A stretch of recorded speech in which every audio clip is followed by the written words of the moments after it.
Во редовниот прилог за архитектурата, гостин на нашата денешна емисија е инженер-архитектот Трајко Димитров.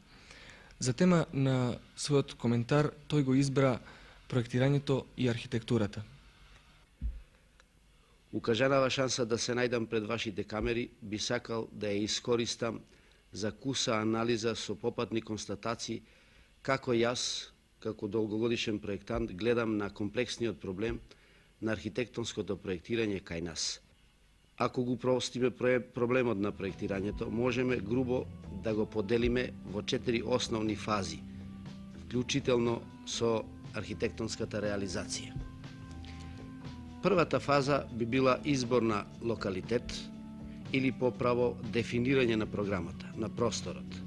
Едно од најважните фази кои претходат на утврдувањето на програмата. Бара комплексно согледување на сите аспекти кои во иднина ќе го дефинираат практично вистинскиот смисол не само на потесната околина, но и на поширокото подречје. На територијата на Скопје може да се набројат бројни примери на правилна и комплексна сагледана концепција за избор на локалитет. Тука ја слободно би ги навел трговскиот центар, градската порта, транспортниот центар, новото сајмиште, топланата Исток и слично. За жал, во исто време ќе бидам слободен да наведам и некои примери на објекти кои не воделе доволно сметка за природните вредности на постојната структура, така да во вистинска смисла на зборот ја обесмислиле и за вечни времиња му ја одзеле шансата на градот повторно да им ја врати функцијата и убавината. Кога ова го велам за погрешниот избор на локалитетите и концепт, мислам и на бројните доградби низ населбите кои од прави убави минијатурни градчиња направива крш и лом во естетска смисла на зборот, а покрај тоа со ангажирањето на слободните зелени површини нагризани се белите дробови на градот. Град кој без тоа не се одликува со некој посебно голем фонд на слободни зелени површини. Како понатака?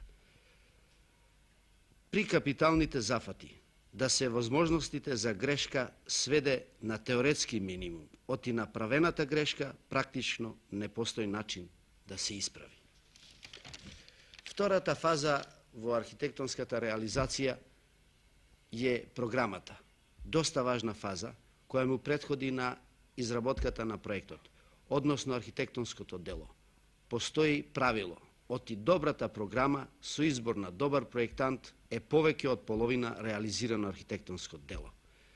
За жал, во нашата средина на изработката на програмите често се приваѓа како на формален документ, како нужно зло, иако е совршено јасно, оти пред се лошите програми, нецелосно согледани и мегаломански димензионирани се една од главните причини за проблемите во реализацијата на универзитетскиот кампус, иако се работи за едно несекојдневно архитектонско дело, за пролонгирањето во недоглед на почетокот на градбата на домот на спортовите, за честите тешкоти во финансирањето на градбата на комплексот на музеите и слично. Како примери на добро согледани потребни мерени из програма би можел да ги наведам културниот центар, гледан како реализација во етапи, Македонската академија на науките и уметностите, бројни школи, градинки, трговскиот центар и слично. Третата фаза, непосредна изработка на проектот. Најматна и секако најкрвава фаза во раѓањето на архитектонското дело. За жал, во нашата средина е обременета со доста непотребни слабости и пропусти. Недоволно нормативни акти кои би ја до крај регулирале, нема доволно селективност на кадарот кој треба да се бави со проектирање, присутна е некоректност од страна на инвеститорите, како по однос на избор на организацијата, така и по однос на одредување на роковите и цената за изработка на проектот. Присутно е и проектирањето како приватна практика, иако формално со законската регулатива тоа не постои. Добриот проект се уште не значи гаранција за вредно архитектонско остварување.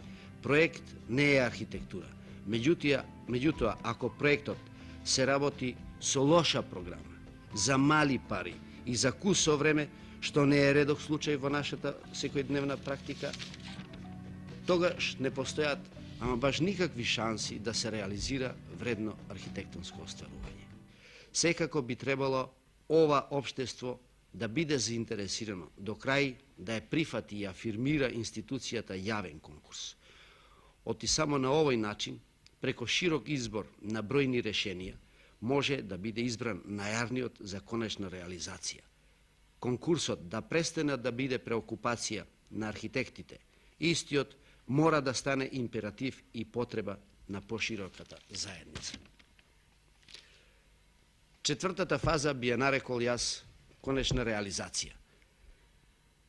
Вредните и помалку вредните архитектонски реализации чекорат на поредо, иако е совршено јасно, оти се налага, ради интересите на пошироката архитектонска и не само архитектонска јавност, јавно да бидат достапни оценките за вредностите на поедини објекти. Да илустрирам. Монументалниот градски архив во Скопје чекори заедно со празното и мотоно шаренило на стамбената изградба на Партизанска.